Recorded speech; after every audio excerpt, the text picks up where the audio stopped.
नमस्कार, कार्यक्रम ग्लोबल टकमा यहाँहरूलाई स्वागत छ। म नारायण तिमल सेना। प्यारा दर्शकहरू, यति बेला स्थानीय तहको निर्वाचन सकिसकेपछि आसन्न निर्वाचनका लागि कहिले मिति गर्ने भनेर मिति तोक्ने भनेर सरकार पनि कसिएको अवस्था छ। निर्वाचन आयोगले मङ्सिरको 4 सम्ममा निर्वाचन गर्यो भने सहज हुन्छ भनेर भनेको छ। यसबीचमा सरकारले मङ्सिरको पहिलो हप्तामा निर्वाचन गर्ने तयारी गरेको छ र यसको मिति घोषणा यही हप्ताभित्र गर्ने तयारी गरेको छ भन्ने पनि बुझिएको छ। तर यता मिति घोषणा गर्दै गर्दा सरकार त काम चलाउ हुने भयो, संसदलाई पनि के गर्ने भन्ने विषय एउटा पेचिलो बनेर उठेको छ। गठबन्धन संसदलाई निर्वाचनसम्मै राख्नुपर्छ भन्ने स्थितिमा पुगेको छ, तर त्यो हुँदैन भनेर जानकारहरू बताउँछन्। यता विशेष गरी गठबन्धनभित्र रहेका दलहरूले अर्को गठबन्धन, विशेष गरी त्यसभित्र एउटा केन्द्र, समाजवादी केन्द्र बनाउने भन्ने कुराहरू पनि छ। यसले गठबन्धनमा कतै असर त गर्दैन।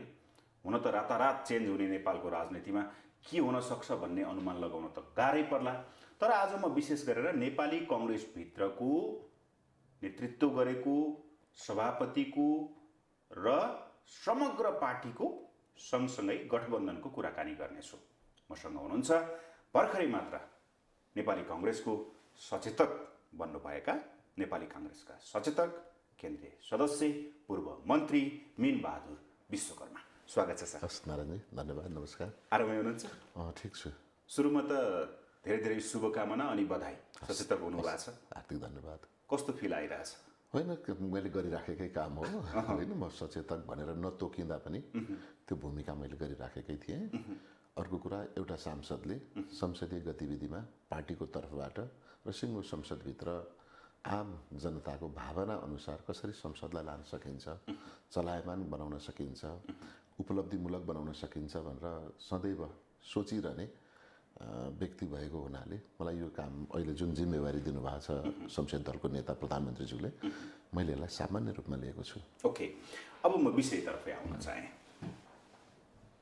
निर्वाचन मङ्सिरमै हुने हो कि त्यो तयारीको लागि सरकार लागिराखेको छ अथवा के छ? हुन्छ भन्छु म तपाईँलाई। एक यस नो क्वेसन सोध्नु हो भने मङ्सिरको पहिलो हप्तामा निर्वाचन हुन्छ। कहिले तोकिन्छ मिति? 1 महिना भइसक्यो निर्वाचन आयोगले भनेको। पहिलो कुरा चाहिँ आम नेपाली जनता र अन्तर्राष्ट्रिय समुदायले नेपालमा नेपाली कङ्ग्रेसलाई बुझ्ने एउटा मात्रै आधार के हुन्छ भने, बुझेको छ भने Nepali Congress is a party of words. यो पार्टीले बोलेपछि कहिलेकाहीँ समय लाग्न सक्छ तर पुरा गरी छाड्छ भन्ने छ, अथवा यसले बोलेको पुर्याउँछ भन्ने छ। विगतको पृष्ठभूमि हेऱ्यो भने पनि ठुल्ठुला भनिएका र बनिएका दलहरूले ताकेका आटेका कुराहरूलाई समेत पनि काङ्ग्रेसले नै पुरा गरिदिएको छ। त्यसो भएको हुनाले काङ्ग्रेसले जहिले जहिले निर्वाचन गर्छु भन्छ, गर्छ, नेतृत्व पनि गरेको छ, नेतृत्व नि गर्छ, गरेर नि देखाउँछ र अरूले पुरा गर्न नसकेका कार्यभारहरू नेपाली कङ्ग्रेसले गरिदिन्छ। त्यसो भएको हुनाले प्रधानमन्त्री अर्को झन् शेरबहादुर देउवाको त झन् अर्को छ। मैले अरू दलहरूसँग सोधेँ केही समय अगाडि गठबन्धनमा, तपाईँ सुतेर बसिराखेको नेपाली कङ्ग्रेसको सभापतिलाई किन प्रधानमन्त्री बनाउन जानुहुन्छ? तपाईँहरू पनि त 4-5 जना प्रधानमन्त्री, पूर्व प्रधानमन्त्री हुनुहुन्छ भन्दा देउबाजी हुँदा सजिलो हुन्छ भन्दा किन भनेको सबैलाई मिलाएर लिएर जानुहुन्छ। अर्को कुरा, उहाँ ढाँट्नुहुन्न। दोस्रो कुरा, बोलेको कुरा पुर्याउनुहुन्छ। त्यसो भएर उहाँ हुनुहुन्छ। त्यसैले अहिले उहाँ प्रधानमन्त्री हुनुहुन्छ। उहाँले हामीसँग यसो अनौपचारिक गफमा कुराकानी हुँदा भन्नुभएको छ चुनाव मङ्सिरमा हुन्छ, तयारी गर भन्नुभएको छ, चाँडै निर्णय गर्छु भन्नुभएको छ। त्यसो भएको हुनाले मलाई विश्वास छ। म त हिजै निर्णय हुन्छ कि जस्तो लागेको थियो, हिजो हुन सकेन। आज या भोलि मिति तोक्ने काम मन्त्री परिषदले गर्छ। निर्वाचन आयोगले परामर्श दिइसकेको छ संविधानको क्षेत्राधिकारभित्र रहेर। निर्वाचन आयोगको परामर्शमा नेपाल सरकार मन्त्री परिषदले निर्वाचनको मिति घोषणा गर्नेछ भन्ने हाम्रो संवैधानिक र कानुनी प्रावधान भएको हुनाले सोही अनुसार आज भोलि नै निर्णय हुन्छ। मङ्सिरमै निर्वाचन हुन्छ भन्ने निर्वाचनको, किनभने मङ्सिर र फागुनको कुरा आइराखेको थियो कि म त्यसकारण यो प्रश्न सोधिरहेको छु। यसो छ, मङ्सिर र फागुनमा दुईटा मत त संसारमै हुन्छ। त्यसैले यो दलीय व्यवस्था, लोकतन्त्र भनेकै त्यही हो नि त। यो लोकतन्त्रले एउटा कुरा चाहिँ शाश्वत सत्य मान्छ क्या। आज हामी यो कार्यक्रममा छलफल गर्दैछौँ। आज बिहान आजको कार्यक्रममा कसलाई बोलाउने भन्नेमा तपाईँलाई दुविधा भयो होला। अन्तिममा मेरो नामले जित्यो, म आइपुगेँ। तपाईँले टेलिफोन गरेर मलाई बोलाउँदाखेरि हुन्छ भनौँ कि हुन्न भनौँ भनेर त्यहाँ पनि दुई मत भयो। हुन्छ भन्नेले जितेर म यहाँ आइपुगेँ होइन। आइपुगिसकेपछि टाइम भ्याउनको लागि भनेको जहाँ पनि दुई मत त हुन्छ अझ दुई मत भन्दा पनि हामी त बहुविचार बहुमतको कुरा गर्छौँ। त्यसो भएको हुनाले मङ्सिर र फागुनमा दुई मत देखा परेकै हो। स्थानीय तहको निर्वाचन गर्दै जाँदाखेरि पनि यसलाई हामीले असोजलाई मान्ने कि वैशाखलाई मान्ने भन्ने थियो नि त। तर हाम्रो संविधानले के व्यवस्था गरेको छ भने निर्वाचन भएको मितिलाई नै थ्रेसहोल्ड टाइम मान्ने भएको हुनाले होइन, बेस टाइम मान्ने भएको हुनाले यसमा दुई मत नगर्न नरहन भ्रममा नरहनका लागि म सबै सरकारवाला विज्ञ विद्वान साथीहरूसित पनि म अनुरोध गर्छु कि निर्वाचन मङ्सिरमा भएको हुनाले हामीले निर्वाचनको मितिलाई नै भएको मितिलाई नै हामीले चाहिँ अवधि मान्ने गर्छौँ। त्यसो भएको हुनाले मङ्सिरमा निर्वाचन हुन्छ। प्रधानमन्त्री मन्त्री परिषद यसमा पूर्णतः सहमत र मानसिक रूपले तत्पर पनि छ। ओके, यो शङ्का आशंका पनि हट्यो। म एकदम प्रश्न भन्छु। अब तपाईँ सचेतक हुनुहुन्छ संसदको, तर चुनावसम्मै संसद जारी राख्नुपर्छ भनेर चाहिँ गठबन्धनभित्रै रहेका सरकारले चाहिँ यो प्रोसेस गरिराखेका छ भनिन्छ। यो न्यायसङ्गत छ तपाईँ, किनकि कानुनी पृष्ठभूमिको पनि व्यक्ति भएको त यो प्रश्न सोध्दैछु होइन। कहीँबाट यो तर्क आयो होला होइन, तर्क राख्न पाइन्छ। तर संसदको घोषणा गरिसकेपछि कि त कुनै पनि सांसद उम्मेदवार बन्नु भएन। चुनावको घोषणा गरेपछि कोही पनि 275 नै जना सांसदहरूको उम्मेदवारी पुनः नआउने भए त संसदको बैठक चाहिँ अर्को शपथ ग्रहण नगरुन्जेलसम्म लैजान हुन्थ्यो। अघिल्लो दिनसम्म पनि लागै हुन्थ्यो। माघमा शपथ ग्रहण भए माघसम्म, फागुन भए फागुनसम्म गर्न सकिन्थ्यो। तर उम्मेदवारी मनोनयन पत्र दर्ता गरिसकिसकेपछि सोही पदको पूर्व अवधि त समाप्त हुन्छ। जस्तै अस्ति हामीले गऱ्यौँ, मेयरहरू जो मेयरहरू उम्मेदवार बन्नु भएन उहाँहरूको अवधि जेठको 5 गतेसम्म रह्यो होइन। तर जसले उम्मेदवारी मनोनयन पत्र दर्ता गर्नु वैशाख 12 गते नै सक्यो। उहाँहरूको त 12 गते नै सक्यो भनेपछि अब उहाँहरूको चाहिँ के थियो भने अलग अलग अलग अलग नै इकाइ भएको हुनाले, स्थानीय तहको अथवा स्थानीय सरकारको इकाइ भएको हुनाले, एकछिन उदाहरण लिउँ, काठमाडौँ महानगरपालिकाको मेयरले, बहालवाला मेयरले उम्मेदवारी नदिएको भए होइन, दिनु भएन नि विद्यासुन्दर साक्यले, उहाँको मेयर रह्यो, राजीनामा गर्नु परेन, जेठ 5 सम्म रह्यो। तर कोही मेयरले रिपिट गरेर उम्मेदवारी दिनुभयो भने उहाँको समाप्त भयो। जस्तो मेरो उदाहरण दिन्छु, धरान नगरपालिकाको मेयर तिलक राईले उम्मेदवारी मनोनयन पत्र दर्ता गर्नु भएन, अर्को दियौँ हामीले उम्मेदवार। उहाँको जेठको 4 गतेसम्म रहेको थियो र 5 गते उहाँ बिदाई, 4 गते बिदाई हुनुभयो, 5 गते नयाँ मेयरलाई हामीले शपथ ग्रहण गरायौँ। त्यसो भएको हुनाले के हुन्छ भने अब हामी सांसदहरू पनि फेरि सांसदको चाहिँ के हुन्छ भने संसद चल्नको लागि त पुरै सङ्ख्या चाहियो। 10 जना सांसदले मनोनयन पत्र दर्ता नगरेर हाम्रो सांसद अवधि छ भन्न मिलेन। यो के हुन्छ भने यसको अवधि एउटै मानिने, एउटा इकाइ भएकोले एउटा अवधि मानिने भएको हुनाले एउटा अवधिलाई, एउटा मितिलाई चाहिँ कायम गर्नु पर्यो। त्यो कायम गर्दा हामी केमा गर्ने भन्ने बारेमा फरक मत रहला। जस्तो निर्वाचन भएको मिति हो वा शपथ ग्रहण गर्दाको मिति हो, त्यो हेर्दाखेरि संविधानले के भन्छ, अवधि 5 वर्षको रहनेछ भन्छ। अलिकति हामीले संविधान लेख्दा, कानुन बनाउँदा पनि हामीले विरोधाभासपूर्ण त राखेछौँ, त्यसमा बरु सच्याउनु पर्ला। तर फेरि सँगसँगै के गर्यौँ भने एकातिर 5 वर्षको अवधि रहनेछ पनि भन्यौँ संविधानमा, अनि ऐनमा के भन्यौँ भन्दाखेरि अवधिको गणना चाहिँ निर्वाचन भएको मिति, त्यो पनि फेरि चरण चरणमा निर्वाचन भयो भने पहिलो चरण, दोस्रो चरण, तेस्रो चरण होइन, 3 चरणै भयो भने पनि पहिलो चरणको निर्वाचनलाई अवधि मानिनेछ भन्यो। भनेपछि यदि एकछिन उदाहरण दिउँ, मङ्सिर 4 गते पहिलो चरणको निर्वाचन भयो, 10 गते दोस्रो चरणको भयो, 20 गते तेस्रो चरणको भयो भने अब कुनलाई अवधि मान्ने भन्दा मङ्सिर 4 को अवधि मानिन्छ। जस्तो स्थानीय तहको निर्वाचनमा हामीले के गर्यौँ, वैशाख 28 गते एउटा निर्वाचन गऱ्यौँ, असोज 2 गते अर्को निर्वाचन गऱ्यौँ 2 नम्बर प्रदेशमा। तर त्यसलाई हामीले के मान्यौँ भने वैशाख 28 लाई नै हाम्रो पहिलो अवधिलाई नै कायम गर्ने भनेर कानुनी व्यवस्था भएको हुनाले त्यसो गऱ्यौँ। त्यसैले यसमा पनि हामी सबैलाई यहाँको लोकप्रिय कार्यक्रम मार्फत म स्पष्ट पार्न चाहन्छु कि पहिलो चरणको निर्वाचन मङ्सिर 4 मा विगतमा भएको हुनाले चरण त एकै चरणमा भयो।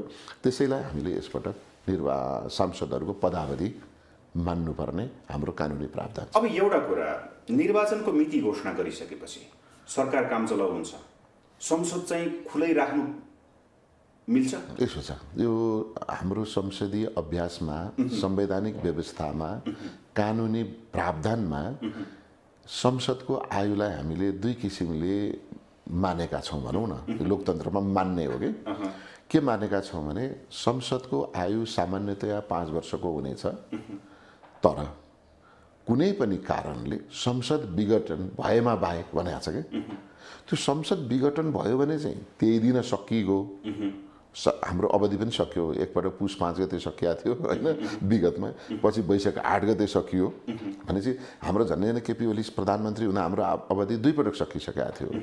तर अदालतले के भनिदियो भने तिम्रो अवधि 5 वर्ष हुन्छ, चलाऊ भन्यो होइन। त्यसो भनिसकिसकेपछि अब यति बेला चाहिँ सांसदको अहिलेको हाम्रो आयु के हो त भन्दा यो नियमित आयु कायम गरेर अदालतले कायम गरिदिएको हुनाले अब हामी सामान्य प्रक्रियाबाट, सामान्य प्रणालीबाट निर्वाचनमा जाँदैछौँ। हामी विशेष प्रणालीबाट, मध्यावधिबाट अथवा अन्य प्रणालीबाट गइरहेको छैनौँ। त्यसो हुँदा के हुन्छ भने कुन बेला सांसदहरूको अवधि समाप्त हुन्छ भने मनोनयन पत्र दर्ता गरेकै मितिमा अब नेपालको संसद छैन, बैठक बस्न सक्दैन। किन सक्दैन भने सांसद मनोनयन पत्र दर्ता गरिसकेपछि उसको सांसद पद समाप्त भयो, उसको सेवा सुविधा समाप्त भयो, पदीय हैसियत समाप्त भयो, पदीय जिम्मेवारी समाप्त भयो। किनभने ऊ प्रतिनिधि हो कि प्रतिनिधिको चाहिँ समाप्त हुन्छ। तर कार्यकारीको चाहिँ दैनिक प्रशासन सञ्चालन गर्नुपर्ने, दैनिक अन्य धेरै कामहरू गर्नुपर्ने भएको हुनाले कार्यकारीको समाप्त हुँदैन। उदाहरणको लागि अहिले सांसद भएका सांसदहरूको सांसदवादी मनोनयन पत्र दर्ता गरेपछि सकिन्छ, तर मन्त्री हुनुहुन्छ उहाँ भने मन्त्री चाहिँ रहिरहन्छ। ओके, तर एउटा कुरा यहाँ आयो कि एउटा अलि विद्वानले नै बोलिराख्नु भएको छ, चुनाव अघि पद त रिक्त गराउनु पर्यो नि, विज्ञापन रिक्त नभइकन विज्ञापन आह्वान गर्न मिल्छ र भने होइन। त्यही भएर त भनेको मनोनयन पत्र भनेको त त्यही दिन सक्यो कि त्यही दिन सक्यो भनेको। अब यो संसद कति समयसम्म जान्छ त? त्यसो भए अब निर्वाचन सरकारले निर्वाचन यो साताभित्र गर्छ भन्नुभयो। म भने फेरि पनि प्रश्न आउँछ सिलसिलेवार। यो साता होइन, आजभोलि नै निर्वाचनको मिति घोषणा हुन्छ, औपचारिक सरकारले गर्छ। त्यस पछाडि हाम्रो चुनाव मैले पनि भने मङ्सिरको पहिलो हप्ता हुन्छ हुने विश्वास अहिलेसम्म होइन। अब संसद कति लाने भन्दा त यो संसदको जिम्मेवारी प्रशस्त छ, धेरै छ कि। किनभने विगतमा 2 पटक संसद विघटन गरेको, संसद पुनर्स्थापना भइसकेपछि पनि 9 महिना सहज रूपले चल्न नपाएको हुँदा हामी कहाँ 18 महिना संसद अवरोध भयो। त्यो संसद अवरोध भएको पनि यो अरू बेलाको जस्तो संसद थिएन, किनभने 72 मा जारी गरेको संविधानले बोलेका धेरै व्यवस्थाहरू कार्यान्वयन गर्नका लागि सङ्घीय, समावेशी, लोकतान्त्रिक, गणतन्त्र, धर्मनिरपेक्षता र त्यो संविधानमा थपिएका बनिएका थुप्रै नयाँ प्रावधानहरूलाई कानुनी स्वरूप दिनका लागि संसदमा झन्डै 300 वटा विधेयक थियो। त्यो 300 वटा विधेयकमा अहिले हामीले पार लगाउँदै आएर अझै पनि हामी कहाँ झन्डै 100 वटा विधेयक संसदमा थातिरहेको अवस्था छ।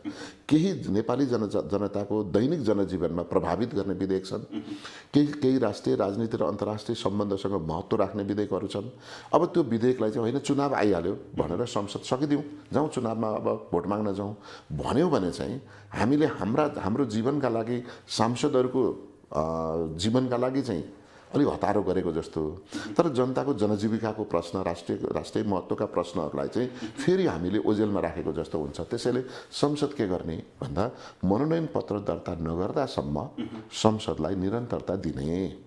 निरन्तरता दिनुको अर्थ कुनै पनि बेला महत्त्वपूर्ण विषय छ भने संसद बोलाएर निर्णय गर्न सक्ने गरीको, संसदले काम गर्न सक्ने गरीको ओपन राखेर अगाडि जानुपर्छ। यो चाहिँ मेरो राय। फेरि पार्टीले पनि निर्णय गरेका छैन, सर्वदलीय निर्णय पनि भएको छैन, कुनै आयोग वा नियोगले पनि यसलाई निर्णय गरेका छैन। यो मेरो व्यक्तिगत धारणा। यसरी जानुपर्छ किनभने महत्त्वपूर्ण विधेयकहरू छ। र फेरि यो बहुदलीय संसद एउटा त्यो चाहिँ व्यावहारिक पाटो भयो तपाईँले भनेको, तर नीतिगत पाटो र संवैधानिक पाटोले के भन्छ? म यो प्रश्न किन भन्दाखेरि निर्वाचन घोषणा भनेको उम्मेदवार आह्वान हो, चुनाव अघि पद रिक्त गर्नुपर्छ, घोषणा गरिसकेपछि संसद चाहिँ डिरेल हुन्छ। यस एकदमै गलत कुरा हो। यो संवैधानिक प्रावधानमा गलत कुरा चाहिँ के हुन्छ भने त्यसो भए त सभामुख पनि हाम्रो निरन्तर रहनुहुन्छ, उपसभामुख निरन्तर, उपसभामुख र उपसभामुख त चुनावसम्मै रहनुहुन्छ, परिणाम आउन्जेलसम्म रहनुहुन्छ। सभामुख र उपसभामुख उहाँहरू सभामुखकै पद बोकेर चुनावमा जानुहुन्छ। किनभने हाम्रो संसदले, हाम्रो चाहिँ संसदीय प्रणालीमा संसदको शून्यताको परिकल्पना संविधानले गरेका छैन। त्यसो भएर हामी के गर्छौँ भने संसदको नेतालाई जीवितै राखेर, उपनेता भनेको उपसभामुखलाई जीवितै राखेर, जसरी कार्यपालिका, व्यवस्थापिका र न्यायपालिका, हामी प्रधान न्यायाधीशलाई हटायौँ भने कामु तुरुन्तै राख्छौँ। प्रधानमन्त्री राजीनामा गर्नुभयो भने पनि धर्माउनुहुन्न, होइन? काम चलाउ प्रधानमन्त्री उहाँ हुनुहुन्छ, गएर राष्ट्रपति कहाँ राजीनामा बुझाएर आउनुहुन्छ, तर तुरुन्तै पछाडि के लेखिदिनुहुन्छ, उहाँ यता नफर्किँदैखेरि अर्को प्रधानमन्त्री नभएसम्म तपाईँ नै है भनेर लेखिदिनुहुन्छ। सरकार काम चलाउ हुन्छ कि हुँदैन? मैले भने अब हुँदैन, यो बेला काम चलाउ हुँदैन। काम चलाउ भनेको त प्रधानमन्त्रीले राजीनामा गरेपछि हुने हो। प्रधानमन्त्रीले राजीनामा गरेको अवस्थामा हुने हो। कहिलेकाहीँ के गरिन्छ, प्रधानमन्त्रीले संसद विघटन गर्नुहुन्छ, संसद विघटन गरेपछि उहाँ सांसद रहनुहुन्न, सांसद नरहेको बेलामा के हुने भयो, उहाँ प्रधानमन्त्री हुन नसक्ने भएको हुनाले उहाँ राजीनामा गर्नुहुन्छ। तर अब उहाँ मनोनयन पत्र दर्ता गरिसकेपछि काम चलाउ हुनुहुन्छ। मनोनयन पत्र दर्ता भयो नि त, प्रधानमन्त्री काम चलाउ हो। त्यो बेला उहाँले कुनै पनि निर्णयहरू चाहिँ संसदले अनुमोदन गर्ने अवस्था नभएको हुनाले उहाँले निर्णय गर्न पाउनुहुन्न। उहाँले दैनिक प्रशासन चलाउने कामहरू मात्रै गर्नुहुन्छ, नियमित कामहरू मात्रै गर्नुहुन्छ। पुरानै अवस्थामा संसदले तय गरिदिएका कामहरू गर्न पाउनुहुन्छ, तर नयाँ निर्णय संसदबाट अनुमोदन नहुने अवस्थाका, गर्नुपर्ने अवस्थाका कामहरू गर्न पाउनुहुन्न। भनेपछि 1 महिना अगावै जुन त्यो मानौँ हामीलाई भनेपछि मङ्सिर 4 मा यदि घोषणा भयो भने असोजको अन्तिमसम्म संसद चल्छ। असोज भन्नाले संसद यस्तो छ, संसद ग्याप चाहिँ हुन्छ होला, तर संसदको बैठक अब यो बजेट अधिवेशन समाप्त भयो भनेर राष्ट्रपतिले नै यसलाई क्लोज गर्ने अवस्थामा चाहिँ जानु हुँदैन भन्नेमा छु म। किन जानु हुँदैन भने गयो भने केही समस्याहरू पर्छ। जस्तै महत्त्वपूर्ण केही ऐनहरू ल्याउनु पर्ने अवस्था आयो भने अध्यादेशबाट ल्याउनु पर्ने हुन्छ, होइन? त्यो अध्यादेश कस्तो अवस्थामा त भन्दा संसदमा अनुमोदन, यो निर्वाचन अगाडि त अनुमोदन हुने सम्भावना हुँदैन, अर्को संसद आउनुपर्छ, होइन? त्यसैले अध्यादेशबाट किन संसद हुँदाहुँदै संसदलाई मारेर अध्यादेशबाट राज गर्ने प्रवृत्ति किन ल्याउने र? किन संसद भनेको त जनता हो नि त। जनताका आवाजमा जनताको प्रतिनिधित्व र मुख बन्द गरेर अनि क्याबिनेट अथवा मन्त्री परिषद कार्यकारी निकायबाट फेरि पनि चाहिँ अध्यादेशबाट मुलुक चलाउनुभन्दा यो संसदको बरु बैठकहरू अलिक ग्याप गरेर थोरै बनाएर निरन्तरता यसलाई राख्ने, मनोनयन पत्र दर्ता नहुन्जेलसम्म यसलाई, यो बैठकलाई निरन्तरता दिने, अधिवेशनलाई निरन्तरता दिने, अनि त्यस पछाडि त स्वतः समाप्त भइहाल्छ। प्रतिपक्ष मान्ला? होइन, प्रतिपक्ष पनि त्यही चाहन्छ जस्तो लाग्छ। प्रतिपक्ष पनि यसमा, किनभने यो देश त जो सत्तामा गयो ऊ मात्रै त होइन नि त। यो देश त समग्र 2,92,00,000 नेपालीको हो। 2,92,00,000 नेपालीले छानेर पठाएका जनप्रतिनिधिहरूको देशको सरोकारको विषय हो। त्यसो भएर कानुन त प्रतिपक्षलाई पनि चाहिन्छ, अप्ठ्यारो प्रतिपक्षलाई नै हुन्छ। प्रतिपक्षको काम भनेको सरकारलाई मात्रै अप्ठ्यारो पार्ने हो, जनतालाई अप्ठ्यारो पार्ने होइन, पार्नु हुँदैन। ओके, अब अलिकति पार्टीतिर आउँ। हजुर, निर्वाचन हुन्छ, आम जनताले विश्वास गरेको मङ्सिरमा निर्वाचन हुन्छ, 1-2 दिनमै निर्णय होला, घोषणा पनि आउला। तर अहिले पछिल्लो समयमा 14औं महाधिवेशन सकिसकेपछि नेपाली कांग्रेस जुन गतिमा अगाडि बढ्नुपर्ने थियो, सभापति जसरी अगाडि बढ्नुपर्ने थियो, उहाँले चाहिँ पार्टी त्यो अनुसार सञ्चालन गर्न सक्नु भएन भन्ने आरोप छ। होइन, आरोप त टप फर्स्ट मस्ट पोस्टमा बस्नेहरूलाई सबैतिरबाट लाग्छ, होइन? हावा चल्दाखेरि पनि बुट्यानलाई भन्दा अल्गो रुखलाई बढी हावाले हान्छ, प्रश्नहरू उठ्छन्, धेरै आरोप प्रत्यारोपहरू हुन्छ। त्यसमा सो पदमा बस्नुभएका व्यक्तिले अलिक बढी ध्यान पुर्याउनु पर्ने हो। हाम्रो पार्टी चाहिँ एकल नेतृत्व होइन, हामी सामूहिक नेतृत्वमा गयौँ। सभापतीय प्रणाली थियो, 12औं महाधिवेशनदेखि हामीले यसलाई सामूहिक नेतृत्वमा लग्यौँ। त्यति बेला सभापतिलाई मन परेको मनोनयन गर्नुहुन्थ्यो, मन नपरे दिनौँ जस्तो केन्द्रीय कार्य समिति चाहिँ पुनर्गठन गरिरहनुहुन्थ्यो। तर 13औं महाधिवेशनदेखि 13औं 14औंमा आइसकेपछि, सभापति शेरबहादेव आइसकेपछि यसलाई हामीले सामूहिक नेतृत्वमा लग्यौँ र जेसुकै कुरा पनि केन्द्रीय कार्य समितिमा सर्वसम्मतिबाट निर्णय गर्ने, केन्द्रीय कार्य समितिको बैठक बस्नुभन्दा अगाडि सभापतिले पदाधिकारी बोलाउने, पूर्व पदाधिकारी बोलाउने, सिनियर नेताहरू बोलाउने, शीर्ष नेता भनेर बोलाउने, अनि प्रस्ताव तयार गर्ने, त्यो प्रस्तावलाई केन्द्रीय कार्य समितिमा ल्याएर निर्णय गर्ने जुन प्रणाली बसाल्नुभयो, यो प्रणालीले पार्टी चाहिँ एक ढिक्का बनायो, तर निर्णय चाहिँ ढिलो गरायो। मैले 13औं मा पनि भने अब अहिले पनि म त्यही भन्छु। 13औं मा पनि त्यही कुरा थियो। अब भन्न चाहिँ के हुन्थ्यो भने 13औं मा सभापति शेरबहादुर देउवाले जित्नुभयो र उहाँसँग प्रतिस्पर्धा गर्ने अन्य अग्रज नेताहरूले के भन्नुभयो भने शेरबहादुर देउवाजीले सर्वसम्मतिका नाममा विलम्ब गर्नुभयो, त्यसैले अब हामी विधान बमोजिम चलाउँछौँ भनेर युवा साथीहरू आउनुभयो, निर्वाचित भएर आउनुभयो।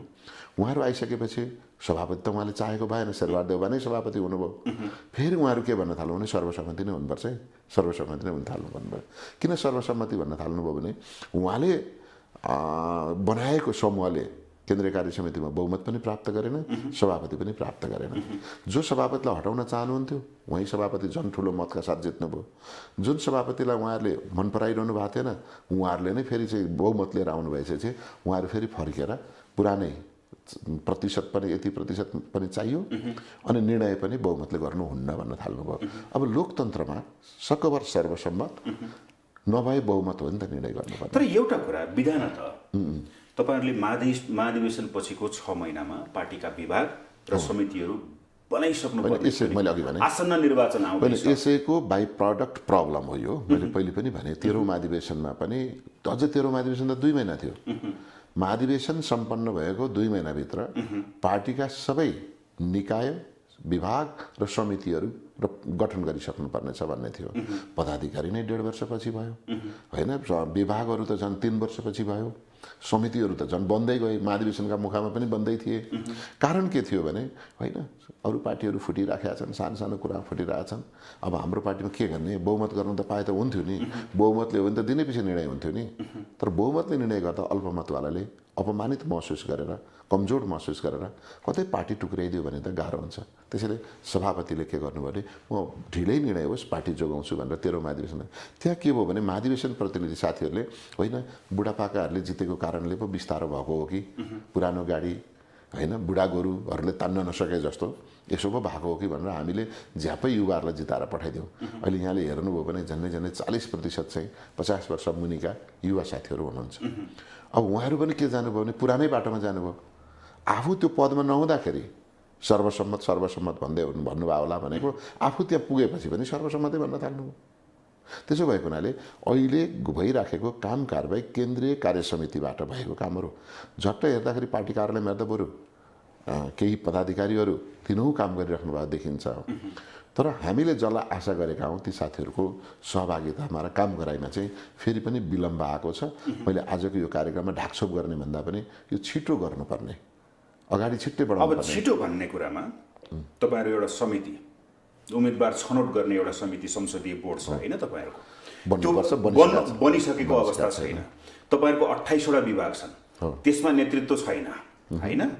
तपाईहरुले भातृ संगठनहरुलाई चुस्त दुरुस्त छैन। यो परिवेशमा कांग्रेस कसरी अगाडि बढ्छ? त्यही गठबन्धनकै पुच्छर समातेर जाने हो कि आफ्नो गठबन्धन पनि चुस्त दुरुस्त गराउने हो? कांग्रेस त गठबन्धनको पुच्छर समात्ने भन्दा पनि अरूले हाम्रो पुच्छर समातेको छन् हैन, त्यसरी बुझिराखेकै छन् जनताले, मतदाताले। तर पार्टीभित्रको चाहिँ नारायणजीले आज राख्नुभएकै कुरासँग मेरो पनि दिनहुँ र सभापतिलाई भेट्दा पदाधिकारीलाई भेट्दा मैले भनिराख्ने पनि के हो भने युद्धको घोषणा गर्ने अनि हात हतियार खरखजना र सिपाहीलाई चाहिँ तन्दुरुस्त नराख्ने, यो त गर्नु पर्यो नि हैन। मतलब इलेक्सनका बारेमा भन्ने पनि गर्छु, इलेक्सन इज अ पिसफुल हैन वार, यो शान्तिपूर्ण युद्ध नै हो। र यो हतियारविहीन युद्ध, हतियारविहीन। अझ हतियार भन्दा पनि हतियार त कुन खालको भन्ने हुन्छ। हामी चाहिँ के भन्छौँ भने भातृ संस्था, कार्यकर्ता, यी सबै मतदाता, अभियन्ताहरू यी हाम्रा हतियार हुन् हैन। युद्धमा गोली चल्छ, चुनावमा बोली चल्छ, यति फरक मात्रै हो हैन।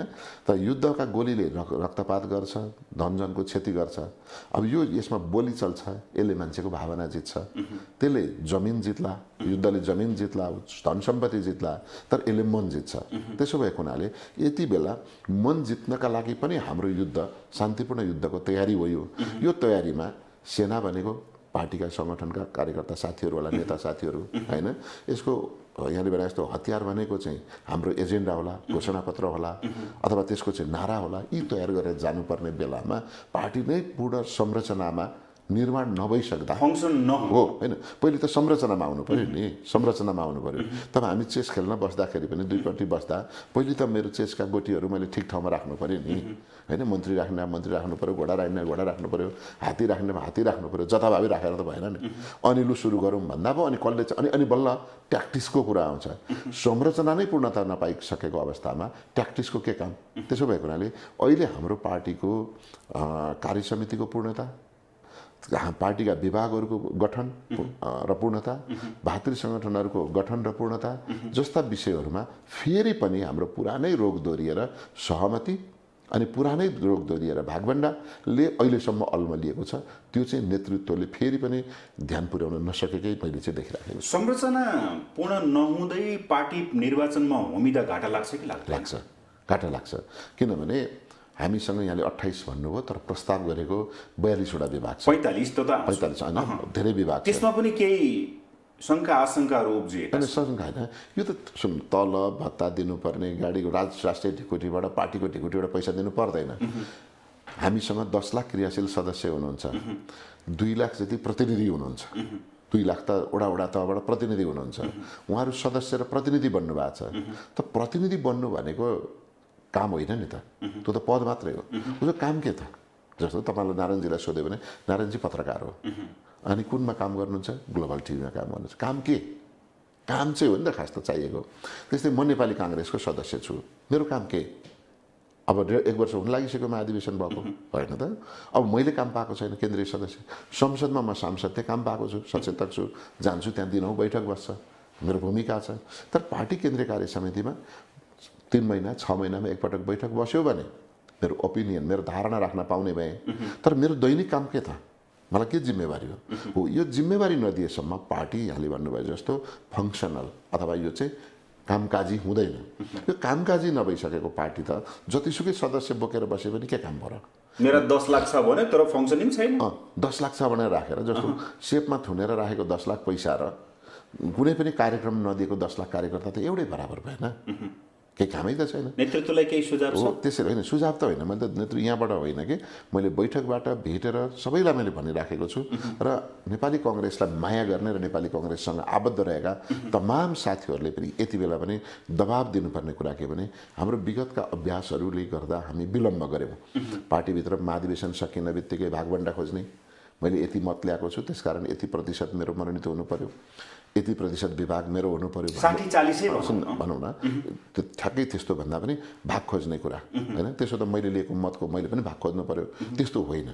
यहाँलाई उदाहरण दिन्छु म। जस्तै हामीले अस्ति गएको 74 को चुनावमा एमाले भन्दा अथवा नेकपाले भन्दा हामीले बढी मत ल्यायौँ। एमाले 31 लाख मत ल्याएको थियो, हामीले 35 लाख मत ल्याएको थियौँ। उहाँहरूले 80 सिट जित्नुभयो, हामीले 23 मात्रै सिट जित्यौँ।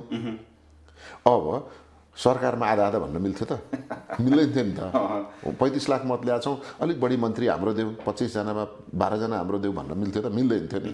तर हामी त्यो तर्क गरिरहेछौँ पार्टीभित्र, किनभने यो 13औं र 14औं महाधिवेशनमा नेपाली कङ्ग्रेसका सदस्य साथीहरू र माया गर्ने मानिसहरूले देउबाजी ठिक हो है, देउबाजीले पार्टी चलाउनुपर्छ भनेर दिएको हुनाले उहाँलाई फुल फेज काम गर्न दिने। गल्ती भयो भने उहाँले चाहिँ गम्भीर, सुन उहाँले गम्भीर, म भन्दैछु आउँदैछु होइन, मैले बुझेँ फुल फेज काम गर्न दिने, उहाँको कार्यकालभरि काम गर्न दिने। तर काममा सक्रियताको कुरा छ नि।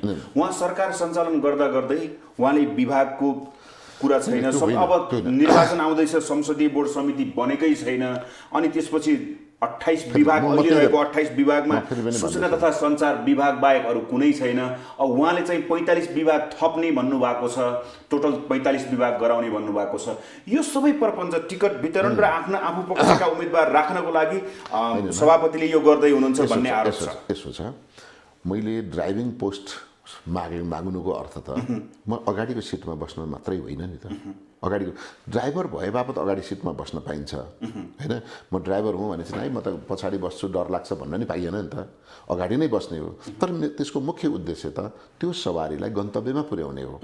त्यो पुर्याउनका लागि त छेउमा बसेर म बढी जान्दछु भनेर यता टाढा होइन, देब्रेपट्टि लैजा, दाहिनेपट्टि लैजा, एकछिन स्लो गर, ऊ अगाडि मान्छे आयो त्यता गाईले बाटो काट्यो भन्यो भने त एक्सिडेन्ट हुन्छ नि त।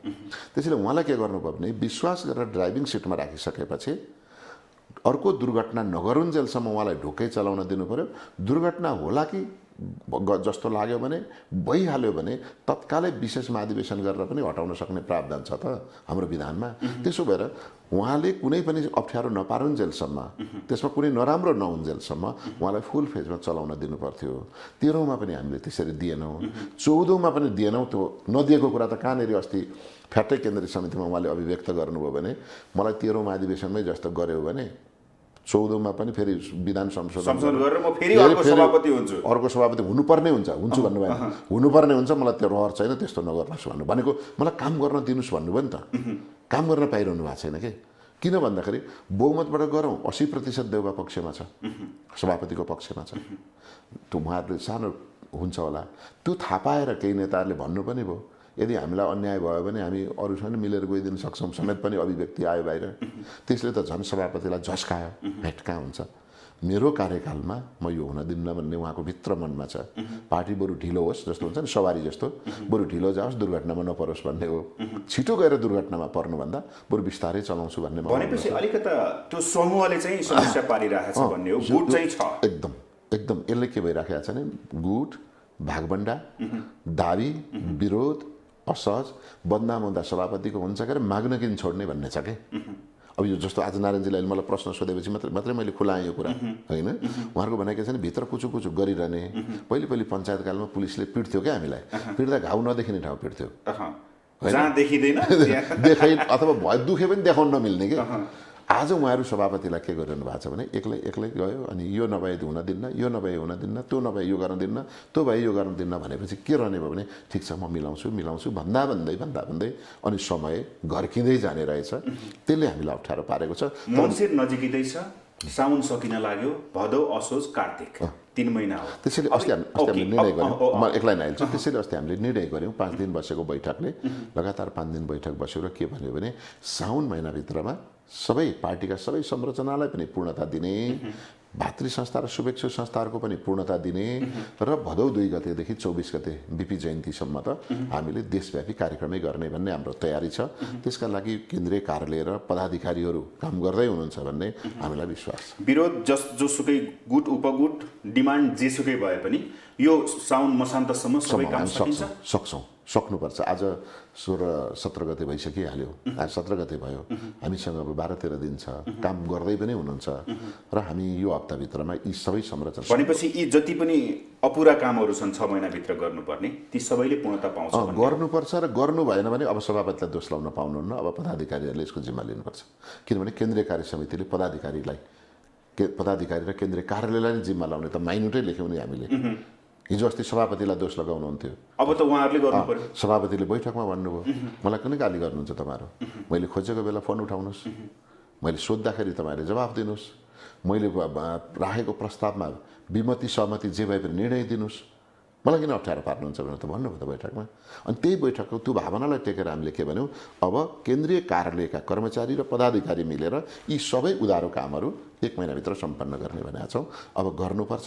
गर्नु भएन भने हामीले भनेका युवाहरू पनि, हामीले भनेका नयाँ अनुहारहरू पनि फेरि काङ्ग्रेस वृत्तभित्रमा मात्रै होइन मुलुकै विश्वासिलो पार्टी काङ्ग्रेसको इमेज जोगाउने जिम्मा उहाँहरूको भएको हुनाले उहाँहरू गम्भीर भएर सोच्नुपर्छ। पार्टीको कुरा यो भयो, पक्कै केही होला। तर गठबन्धन गरेर जाँदै हुनुहुन्छ तपाईँहरू है, निर्णय नै गर्नुभयो नि केन्द्रीय समितिले गठबन्धन गरेर जाने भन्नुभएको छ। यता फेरि माओवादी समाजवादी लगायतका अर्को समाजवादी केन्द्र बनाउने भनेर चाहिँ तम्सिराख्नु भएको छ। केही सोचिया छ कांग्रेसले? त्यसो गर्यौं। अघि पनि मैले भने ड्राइभिङ सिटमा नेपाली कांग्रेसका सभापति हुनुहुन्छ। यो गठबन्धन नामको सवारीमा होइन त? गठबन्धन नामको सवारीको ड्राइभिङ सिटमा नेपाली कांग्रेस पार्टीका नेता सभापति शेरबहादुर देउवा हुनुहुन्छ। अब के भन्नु पर्यो त भन्दा ड्राइभिङ सिटको मान्छेले के गर्नु पर्यो? यो गाडी कति बजे छुट्छ, कहाँबाट छुट्छ भन्दिएन अनि गठबन्धनका अरु चढ्न सजिलो भयो। त्यसैले हामीले सबभन्दा पहिले निर्णय प्यासेन्जरले निर्णय गर्दैन नि त, होइन त? त्यहाँ अथवा त्यो भलै त्यो चाहिँ सवारी चाहिँ साझेदारीमा किनेको रहेछ भने पनि 5 जना मिलेर बस गरेछ भने ड्राइभिङ सिटमा बस्ने ल भोलि बिहान 8 बजे यो ठाउँबाट भन्नु पर्यो होला नि त। गङ्गोबुबाट हो कि कलङ्कीबाट हो कि कोटेश्वरबाट हो भन्नु पर्यो। हो त्यो भन्ने आशयका साथ हामीले के भन्यौं भने बैठक बसेर 3टा निर्णय गर्यौं यो गठबन्धनका बारेमा। गठबन्धन राष्ट्रिय राजनीतिक आवश्यकताले बनेको हो, यो रहर र बाध्यताले होइन है। त्यो निष्कर्ष निकाल्यौँ हामीले बैठकबाट। गठबन्धन गर्नुहुन्छ या हुँदैन भन्ने पार्टीभित्र विगतमा पनि विवाद थियो, त्यो बैठकमा पनि थियो। त्यसैले हामीले के भन्यौँ, गठबन्धन आवश्यकताले बनेको हुनाले यो गठबन्धनबाट चुनावमा भाग लिँदा यसले हामीलाई सन्तोषजनक परिणाम दियो। दोस्रो निर्णय, त्यसैले राष्ट्रिय कार्यभार अझै पुरा गर्न बाँकी भएको हुनाले, राष्ट्रिय सहमति अझै आवश्यक भएको हुनाले आउने सङ्घ र प्रदेशको निर्वाचनमा पनि नेपाली कांग्रेस गठबन्धनलाई सँगै लिएर जान चाहन्छ। हामीले 3 निर्णय गर्यौं। अब यो निर्णयले त पशुपतिका चारै ढोका खुल्ला भए जस्तो हो, बाँकी 4वटा दललाई भएन, खुल्ला पनि त। यदि नेपाली कांग्रेस पशुपतिनाथ हुन्थ्यो भने चारै ढोकाबाट नेकपा माओवादी एउटा ढोकाबाट पसे भयो, नेकपा एकीकृत समाजवादी अर्कोबाट पसे भयो, जनता समाजवादी अन्तबाट पसे भयो, राष्ट्रिय जनमोर्चा अर्कोबाट पसे भयो। हामी खुल्ला गरिदिएको। कांग्रेस यस्तो पार्टी हो के? अब यसलाई यो गठबन्धन गरिदिसकेपछि अरू पार्टीको पनि निर्णय सुन्यौँ। अरू पार्टीको निर्णय सुन्दा नेकपा माओवादीको पनि 74 को भन्दा रिजल्ट राम्रो छ, जनता समाजवादीको नि 74 भन्दा राम्रो छ। भर्खरै बनेको एकीकृत समाजवादीले पनि महत्त्वपूर्ण ठाउँहरूमा, पोखरा जस्तो ठाउँहरूमा जितेर देखाएको छ। उहाँहरूको पनि राम्रो पोजिसन आएको छ, उहाँहरू पनि सन्तोष हुनुहुन्छ, राष्ट्रिय जनमोर्चा पनि सन्तोष छ। भनेपछि नेपाली कांग्रेसले यस्तो न्यायपूर्ण ढङ्गबाट गठबन्धन गरेछ ताकि गठबन्धनमा आबद्ध सबै दलहरू ह्याप्पी भने अब यसलाई निरन्तर लैजाउँ भन्नेमा हाम्रो पार्टी पनि सहमत भएको छ। यसको अर्थ के हो भने तपाईहरु गठबन्धनमा आउनु होला, आउनु भएन भने फेरि के हुन्छ भन्ने तर्फ हामी छैनौँ। उहाँहरू आउनुहुन्छ, गठबन्धन हुन्छ, अथवा उहाँहरूले यो पुरा आधारहरूलाई आवश्यकता देख्नुहुन्छ, हामी पनि मिसिन्छौँ। होइन भने त बहुदलीय संसदीय प्रणालीमा हरेक दल एक्लै चुनाव लडेर एक्लै जितेर एक्लै बहुमत ल्याउनकै लागि बनेका हुन् नि त। त्यसैले त्यो अप्सन त हाम्रो जहिले पनि खुल्ला नै छ। भनेपछि गठबन्धन निरन्तर मङ्सिरसम्म जान्छ अथवा केही ब्रेक लाग्ने सम्भावना देख्नुहुन्छ तपाईँ? अहिलेको जुन राजनीतिक जान्छ विश्वास, त्यसपछि निरन्तर हुन्छ कि हुँदैन? त्यसपछि पनि मलाई के विश्वास छ भने कुनै पनि पार्टीले अहिले नै स्पष्ट बहुमत ल्याउने लक्षण देखिँदैन। अब यहाँलाई उदाहरणै दिउँ, हामी 5वटा पार्टी मिलेर चुनावमा गयौँ भने पहिले त उम्मेदवारी नै बाँडफाँड हुन्छ। उम्मेदवारीमै कसैको एउटा बहुमत आउँदैन पहिले सुरुमै। भन्नुहोस् कांग्रेस र अरू पार्टीहरू 165 मा कांग्रेसले कति लिने, अरू दलहरूले कति दिने? हैन, त्यो त छलफल हुनै बाँकी छ। अहिले सार्वजनिक गरेर बुझाइमा भ्रम सिर्जना गर्नु हुँदैन, हैन? बुझाइमा भ्रम हुन्छ नि त। नेपाली कांग्रेसको सचेतकले यति सिट भन्नुभयो भनेपछि कांग्रेसमा एक थरीले किन थोर भनिस् भन्लान्, होइन? अनि गठबन्धनका अन्य दलले चाहिँ देउबाजीले आफ्ना मान्छे मार्फत यति धेरै सिट बोल्न लाउनु भयो, अब कहाँ वार्ता हुन्छ भन्नु होला।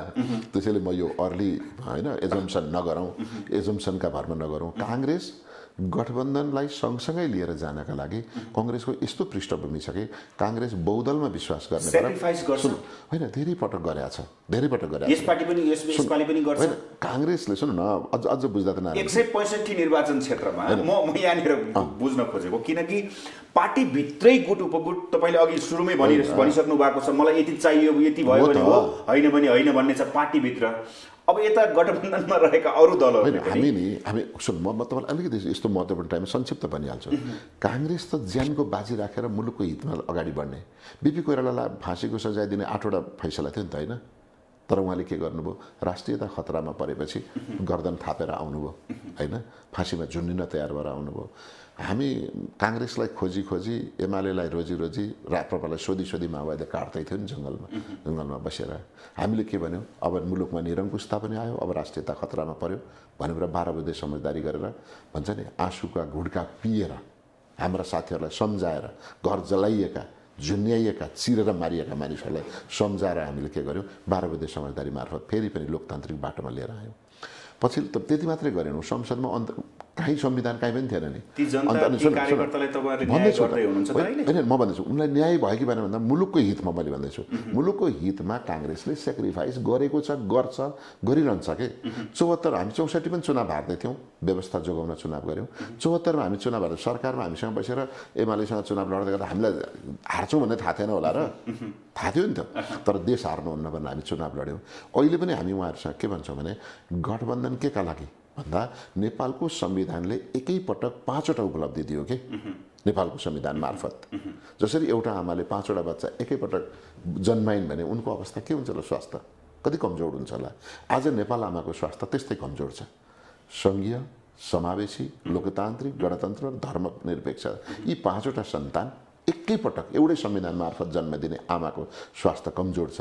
यति बेला अब हामी यी 5वटाहरूको झगडा गर्न थाल्यौँ भने, दलहरू झगडा गर्न थाल्यौँ भने आमाको रखभाल कसले गर्ने, हेरचाह कसले गर्ने?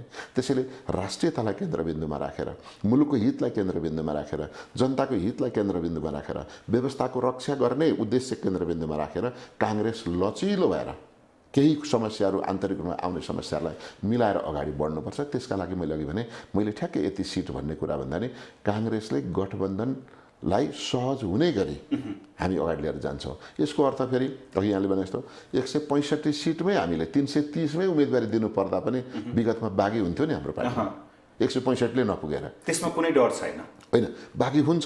तर हामी के सम्झाउँछौँ भने मुलुकको यो राजनीतिक परिस्थितिलाई मध्यनजर गरेर, गठबन्धनको आवश्यकतालाई उजागर गरेर, हाम्रो काङ्ग्रेस पार्टीको जिम्मेवारी बोध गराएर हामी उहाँहरूसँग चुनावलाई सहज रूपले गठबन्धनलाई साथसाथै लिएर जाने वातावरण सिर्जना गर्छौँ। अब भावी प्रधानमन्त्री एकचोटिलाई मलाई दिनु पर्यो भनेर चाहिँ प्रचण्ड बोलिराख्नु भएको छ। गठबन्धन मङ्सिरसम्मै जान्छ भन्नुभएको छ। त्यसपछि बन्ने सरकारमा पनि यसो छ, मङ्सिरसम्म कुनै पनि सरकार बदलिँदैन अब, होइन, कुनै सरकार आउने सम्भावना छैन। यही सरकारले निर्वाचन गर्छ। प्रधानमन्त्री शेरबहादुर देउवा नै हुनुहुन्छ। त्यसबाट भने त्यस्तै हो भने मन्त्रीमण्डल चाहिँ बरु केही तलमाथि हुन सक्ला, किनभने प्रधानमन्त्री प्रणाली हो। त्यसपछि त साझेदारी हुन्छ नि त, पार्टी कसको मत कति आउँछ, हामीले सोचेको जस्तो हुन्छ कि हुन्न, उहाँहरूले सोचे जस्तो हुन्छ कि हुन्न।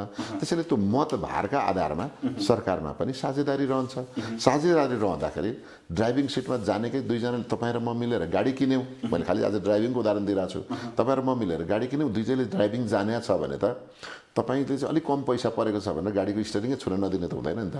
एकछिन त मैले चलाउँछु नि यार, अनुभव गर्छु नि भन्दाखेरि किन हुन्न? त्यसैले सहमति भएर जाँदाखेरि सरकार पनि चुनावमा नि हामी साझा उम्मेदवार बनाउँछौँ, सरकार साझेदारीमा चलाउँछौँ। ओके, ठिक छ, यो पनि सकियो। अर्को विषय छ नागरिकताको विषय। नागरिकता विधेयक तपाईँहरूले पास गर्नुभयो, राष्ट्रिय सभाबाट पास भयो, सभामुखले हस्ताक्षर गर्नुभयो, अब त्यो प्रमाणीकरण हुन बाँकी होला। कतै दीपावली भयो, कतै विरोध भयो, प्रतिपक्षले गलत काम गर्यो, राष्ट्रघात गर्यो यो सरकारले भन्ने आरोप लगाइरहेको छ। आरोप र समर्थन त हुन्छ नै, तर अहिले भएको यो नागरिकता विधेयकप्रतिको आरोप र समर्थनको त कुरा नगरौँ, यो आरोपले चाहिँ पछि अर्को समस्या निम्त्याउने सम्भावना छ कि छैन? होइन, हामी कहाँ केही उग्रवादी धारणा छ है। म तपाईँसँग मेरो आफ्नै फरक बुझाइ छ। नेपाल पछि पर्नुमा कहिलेकाहीँ हामी धार्मिक उग्रवादी कुरा गर्छौँ, कहिलेकाहीँ राजनीतिक उग्रवादी कुरा गर्छौँ, कहिलेकाहीँ हामी हाम्रा उग्रवादी विचारधारालाई राष्ट्रियतासँग जोडेर मुलुकलाई बन्धक बनाउँछौँ र त्यसलाई मुलुकलाई द्वन्द्वतर्फ लैजान्छौँ। हामी राष्ट्रियता भने के? बिपी कोइरालाले भन्नुभएको छ, राष्ट्रियता भनेको माटो होइन, यो भावना हो, त्यो मुलुकमा बसेका मानिसहरूको साझा भावना हो भन्नुभएको छ। साझा, मेरो भावना होइन, नारायणजीको भावना होइन, अथवा कुनै एउटा पार्टीको नेताको भावना होइन, त्यो मुलुकमा बस्ने मानिसको साझा भावना हो। अनि हाम्रो संविधानले के भनेको छ? यो मुलुकका नागरिकहरूलाई, यो देशका नागरिकहरूलाई नागरिकताबाट वञ्चित गरिने छैन भनेको छ। पहिलो कुरा, उनीहरू नेपाली नागरिक हो कि होइन? जहाँ प्रश्न उठेको छ, विवाह गरेर आउने बुहारीलाई नागरिकता दिने कि नदिने? विवाह त मानिसको मौलिक हक हो नि त, जन्मसिद्ध अधिकार हो नि त, होइन र? जन्मसिद्ध अधिकार। अनि फेरि विवाह गर्नका लागि फलानो जातिले फलानो जातिकासँग, फलानो देशकाले फलानो देशकासँग, फलानो उमेरकाले फलानो उमेरकासँग, फलानो जिल्लाकाले फलानो जिल्लाकासँग बिहा गर्नुपर्छ भन्ने कहीँ संसारमा कुनै देशमा छ नि? कसैले कसैसँग पनि आउने बित्तिकै नागरिकता दिनुपर्छ भन्ने पनि त छैन नि। छ बुझाइ कस्तो तर्क छ भने नारायणजी, आउने बित्तिकै त कहाँ हो त? मैले बिहा गरेँ, सुन्नुहोस्, मैले 47 सालमा बिहा गरेँ होइन, नागरिकता 51मा बनाएँ मैले नै। कति वर्ष भयो? 4 वर्ष भएन, होइन र? आज हाम्रो आमा बुबा दाजुभाइ दिदी बहिनीहरूले बिहा गरेर त्यही नागरिकता दिएका छन्। यीको वंशजको नागरिकता दिएको छैन त। जन्म दर्ता त अहिले भर्खर बिहा गरेपछि गर्दैछन्। जब तपाईँ सहज हुनुहुन्छ, यसलाई सहजै बुझाइ हुन्छ। जब तपाईँको दिमागमा अथवा मेरो दिमागमा, हाम्रो दिमागमा त्यसप्रति चाहिँ अतिवाद सिर्जना हुन्छ नि। अब हामी ढुङ्गामा पनि समस्या देख्छौँ, माटोमा समग्रता भनेको यो अतिवाद सुन्नु अतिवाद हो। ओके, अब मलाई एक लाइन टुङ्गाउँदैन। जब हामी कहाँ अतिवादी विचार आउँछ नि, अब यो ढुङ्गो पनि चाहिँ विदेशी र स्वदेशी हुन्छ, रुख पनि स्वदेशी र विदेशी हुन्छ, मान्छे पनि स्वदेशी र विदेशी हुन्छ। मैले एक लाइन भन्नै पर्ने कुरा के भने, आज काठमाडौँको यो मुटुमा बसेर तपाईँ र म बोल्दै गर्दा सिमाना कसैले मिचो भने मेरो जग्गा जाँदैन के, सिमाना बस्ने मान्छेको जग्गा जान्छ, होइन र? अनि अर्को कुरा, हामी कहिलेकाहीँ दक्षिणतर्फ फर्केर अलिक नकारात्मक सोच्छौँ। पारिपट्टि बस्दाखेरि 8 लाखमा चढ्न पाइने गाडी वारीपट्टि आउन बित्तिकै 35 लाख हुन्छ। रहर होला मान्छेको, त्यस्तो रहर होला। तर हामी तिनैलाई दोष लगाउँछौँ र तिनीलाई हामीले अराष्ट्रिय देख्छौँ, तिनीलाई हामी विदेशी देख्छौँ। त्यसैले पहिलो कुरा त के छ भने, नेपाल बहुजातीय, बहुभाषिक, बहुसांस्कृतिक र विविधताले भरिएको मुलुक हो।